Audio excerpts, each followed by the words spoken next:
everybody, and welcome back to Critical Crafting. This is Dylan, your crafting DM here. Today, I am excited to show you guys a kind of new technique that I have been working on that I think might help some of you out.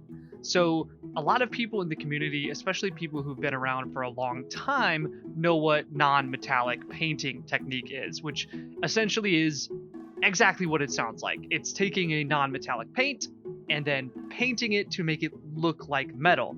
This is, in my opinion, kind of a more experienced painters thing. And for people who are just starting out, which is a lot of people that watch this channel, it's something that's really intimidating. Whereas just using a metallic paint, taking a silver or gold and dry brushing it on is really easy, but doesn't quite give things that really cool effect. So I decided to kind of go in between, to take both techniques and kind of mix them together.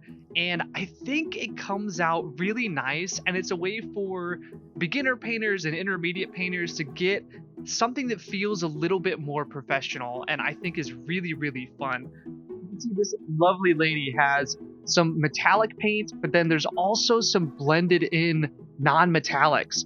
And it really helps the figure to pop and feel metallic, but not feel like a beginner piece. And the same with like this iron golem guy, this lovely little trash kobold in his barrel armor that I use this same technique on. All of these are part of the Lost Adventures Kickstarter that's going on right now. I am the creative director for this. This is a Kickstarter that includes both a physical book that me and a whole bunch of other really talented people have been writing, some awesome art, and then also the 3D printable STLs that go along with the book. And since I'm using one of those models in this video, just thought I'd share it real quick. Links in the description at the bottom there, both to the Kickstarter and then any products I talk about in this video.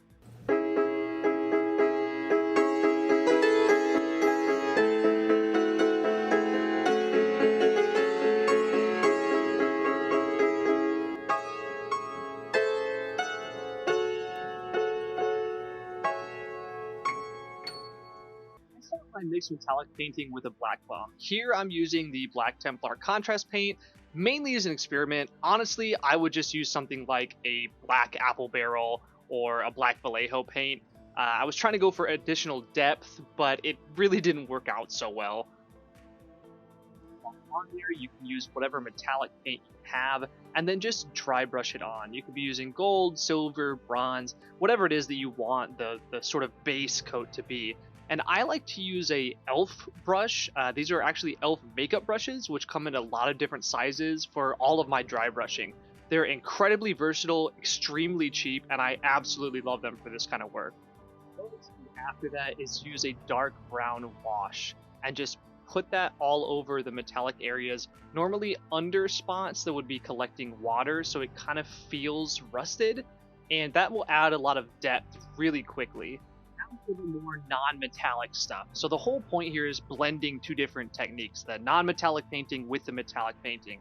And here what you're seeing is I'm just taking a white. So if I'm doing iron or silver or something, I'll take just a basic white paint and I will layer that on top of what I've already done, normally while the paint is still a little bit wet for the silver, and I'll just blend that in. So a lot of times I'll take some water and then take the white and kind of blend it down and make sure that the metallic and the non-metallic paints are blending together.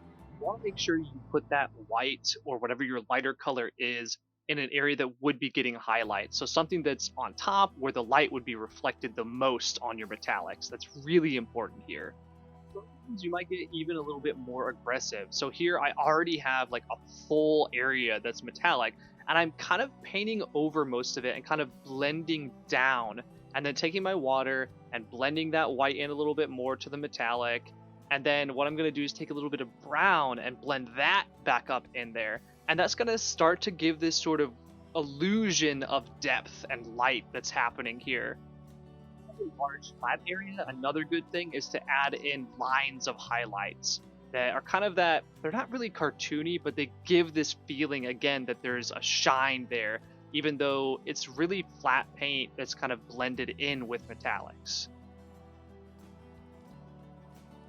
looked at silver or iron. What about gold? This is really the same technique, just using a few different colors. And if you're doing bronze or something like that, the same idea applies. Here, I'm just putting on a base metallic coat of gold as some accents. And then I'm doing the same thing, taking a paint of brown, kind of turning it into a wash, and blending over top of what I have to give it some added depth.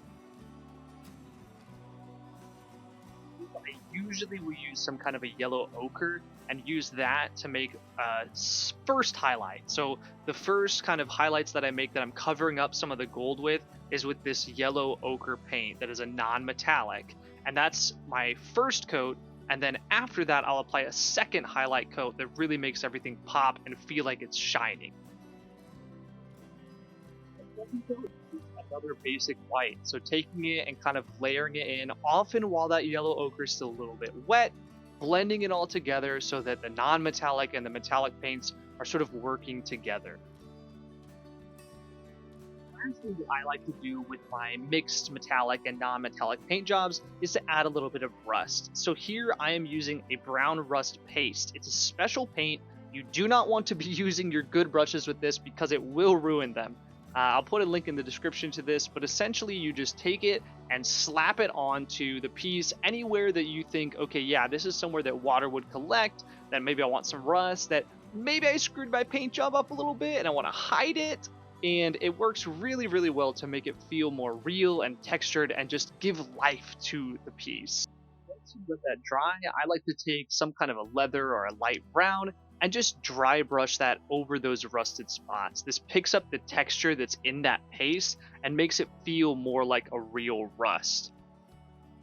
What I'll do after that is use something like a yellow ochre and layer that on top of there as well to just give it added dimension. I always recommend at least 2 to 3 layers of color to give something more dimension. You could be doing some non-metallic painting and spending a lot of time doing that. I feel that mixing metallic and non-metallic is kind of a great in-between for people who maybe aren't the most experienced painters but want things to look a little more professional. And I think that the result is really good, and I hope that you do too. One last thing before I sign off here, I wanted to share this, and I'm going to be sharing a few more updates about it as we go along in the next few weeks here. But I am starting up a Patreon on October 1st, and I am super excited about it. You can early sign up right now. So if you go to my website and you can enter your email and sign up to be notified when we launch. And in addition, you will get a free sample PDF that basically takes a few things that we're releasing and puts it all together so you get a sneak peek of what it is that you'll be getting. This isn't just a, hey, you back, the Patreon because you love critical crafting and you want to support the channel. You can do that, and I love you for it. That is amazing. But I want to give you guys something in return. So what I'm doing is putting together some amazing 5e content, monsters, spells, subclasses, magic items, maps, adventures, everything you can possibly think of to help enhance your games.